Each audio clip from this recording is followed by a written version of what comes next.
আসসালামু আলাইকুম ওয়া রাহমাতুল্লাহি ওয়া বারাকাতুহু। আজকে আমরা একটি হাদিস শুনব, ইসলাম পূর্ণাঙ্গ জীবন ব্যবস্থা। মহানবী সাল্লাল্লাহু আলাইহি ওয়াসাল্লাম যে সমাজে বসবাস করতেন, মক্কা মদিনায়, ওইখানে প্রচণ্ড গরম ছিল। চারিপাশে পাথরের পাহাড়, মাটির পাহাড় এবং শক্ত মাটি, বালু, বালুকামা ময়দান, বালু আর বালু, উত্তপ্ত বালু, গরম আর গরম। মহানবী সাল্লাল্লাহু আলাইহি ওয়াসাল্লামের সিরাতে এই জন্য গরম থেকে এবং ঠান্ডা থেকে বাঁচার দোয়া রয়েছে এবং এ সম্পর্কে একটা হাদিস রয়েছে। এখন প্রচণ্ড গরম, গরমের মৌসুম বা গরমের সময় চলছে, তাই আমরা গরমের দোয়া আমরা সম্পর্কে একটি হাদিস শুনব। তিরমিজি শরীফে হাদিস রয়েছে। আন আবি হুরায়রা রাদিয়াল্লাহু আনহু قال قال رسول الله صلى الله عليه وسلم إذا كان يوم شديد الحر فقال العبد لا إله إلا الله ما أشد حر هذا اليوم اللهم أجرني من حر جهنم قال الله تعالى لجهنم إن عبدا من عبادي استجار بي من حرك إني أشهدك وأني قد أجرته وإذا كان يوم شديد البرد فقال العبد لا إله إلا الله ما أشد برد هذا اليوم اللهم أجرني من برد جهنم إن عبدا من عبادي استجار بي من بردك إني أشهدك أني قد أجرته। মহানবী সাল্লাল্লাহু আলাইহি ওয়াসাল্লাম বলেন যে যখন প্রচণ্ড গরমের সময় কোনো বান্দা যখন এই দোয়া পাঠ করে, লা ইলাহা ইল্লাল্লাহ মা আশাদ্দা হাররা হাযাল ইয়াউম আল্লাহুম্মা আজিরনি মিন হাররা জাহান্নাম, এই দোয়াটা যখন পাঠ করে, দোয়াটির অর্থ হলো আল্লাহ ছাড়া কোনো ইলাহ নাই, আজকে প্রচণ্ড গরম, হে আল্লাহ তুমি জাহান্নামের গরম থেকে, তাপ থেকে আমাকে মুক্তি দাও। এই দোয়াটা যখন পাঠ করে আল্লাহ পাক রব্বুল আলামিন তখন জাহান্নামকে বলেন, হে জাহান্নাম, আমার বান্দা তোমার প্রচণ্ড গরম থেকে আমার কাছে পানাহা চেয়েছে, মুক্তি চেয়েছে, তুমি সাক্ষী থাকো, আমি তাকে নাজাত দিলাম, আমি তাকে মুক্ত করে দিলাম।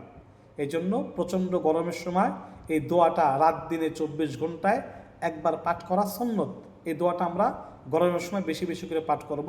দোয়াটি হলো লা ইলাহা ইল্লাল্লাহ মা আশাদ্দা হাররা হাযাল ইয়াউম আল্লাহুম্মা আজিরনি মিন হাররা জাহান্নাম।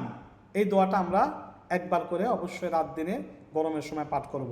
তদ্রূপ শীতকালের দোয়া রয়েছে।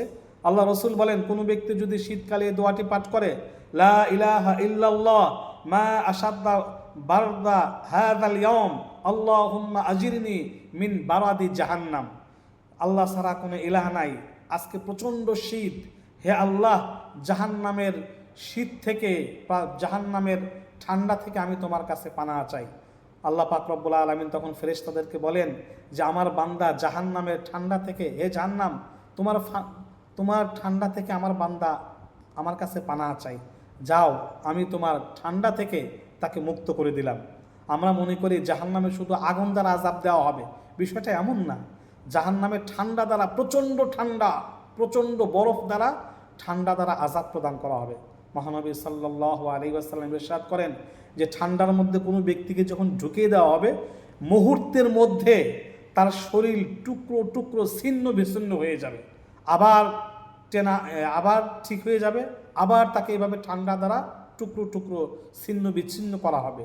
এই জন্য ঠান্ডার সময় দোয়া আর গরমের সময় দোয়া অবশ্যই আমরা পাঠ করে এই সুন্নতের উপর আমল করে এই ওসিলা আল্লাহ পাক আমাদেরকে মাফ করে দিতে পারেন, জাহান্নামের আযাব থেকে আমাদেরকে আল্লাহ পাক মাফ করতেও পারেন। এই জন্য গরমের সময় আমরা দোয়া পাঠ করব, লা ইলাহা ইল্লাল্লাহ মা আশাদ্দা হাররা হাযাল ইয়াউম আল্লাহুম্মা আজিরনি মিন হাররা জাহান্নাম, আল্লাহ ছাড়া কোনো ইলাহ নাই, আজ প্রচণ্ড গরম, হে আল্লাহ জাহান্নামের তাপ থেকে, গরম থেকে তুমি আমাকে নাজাত দাও।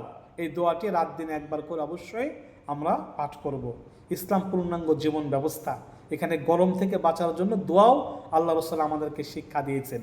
অন্য কোনো ধর্ম, অন্য কোনো মত আমাদের যাওয়ার কোনো প্রয়োজন নেই। অনেকে মনে করেন আমি তো এসির মধ্যে থাকি, আমি তো ঠান্ডার মধ্যে থাকি, আমি তো চার্জার ফ্যানের মধ্যে থাকি, আমার দোয়া পড়ার কী দরকার?